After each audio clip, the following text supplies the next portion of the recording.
So you're ready to take that next big step and purchase your own home. Question is, where do you start? First thing you need to do is understand your why. What's your motivation for buying this new home? Family getting bigger, downsizing, becoming an investor, or just don't want to pay your landlord anymore? Understanding why can be huge, because during the real estate process, there's so many speed bumps. Coming back to that why can help you push through. Here's the importance of understanding your why. I'll use myself as an example. When I was having my second child, my wife and I were looking for a home. It took us about a year.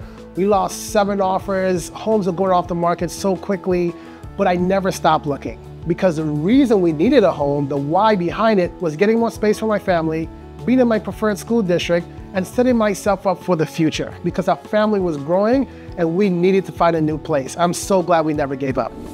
Understanding what you want is a great place to start. Do you need a single family home, a condo, a multi-unit? Each one of those products have a different type of responsibility. Here's an example. If you're in a single family home and there's a thunderstorm and there's a leak in the roof, that's on you. But if you're in a condo, that responsibility is split between all the residents that live there. Then if you're in a multi-unit, you have another family you have to think about because you're a landlord. Each product has its positives and negatives. And depending on your personal situation, one of those might work out better for you.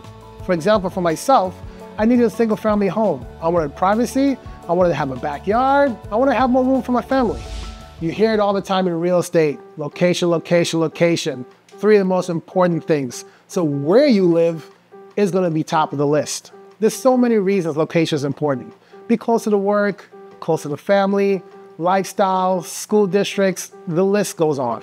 One of the biggest considerations is cost, because the same price point in one neighborhood is gonna give you a totally different product in another one. So understand where you wanna be will help you figure out what it is you're gonna get for it. For example, I wanted a single family home. And for my budget, I could afford it in this neighborhood I currently live in. If I wanted to live, say, on the east side of Chicago in Lakeview, where everything Chicago has to offer is there, I probably got a condo, maybe a townhome, and it didn't really fit what I needed. So when do you want to make this purchase? Timing on this can be a huge factor. There's a lot of things that come into play. For example, buying a home in the spring is very different from buying a home in the fall. On the other hand, there's a lot of personal things to think about too as well. Could be a new job, school starting soon, even your current lease. A lot of things to think about. For example, a lot of my clients have kids, and getting into the right school district before the school year starts is a huge thing. So how are you gonna purchase this home? Is it gonna be cash? Is it gonna be loan?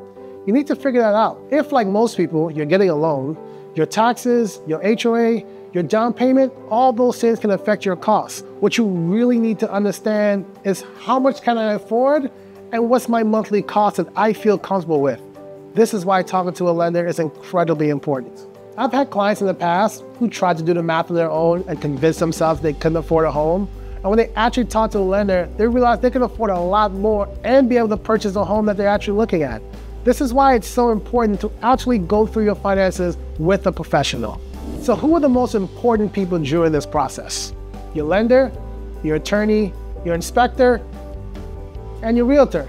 It's my job to guide you through the process and also build that A-team for you if you don't have your own connections. And it's important that you find people that are professional in each one of these roles.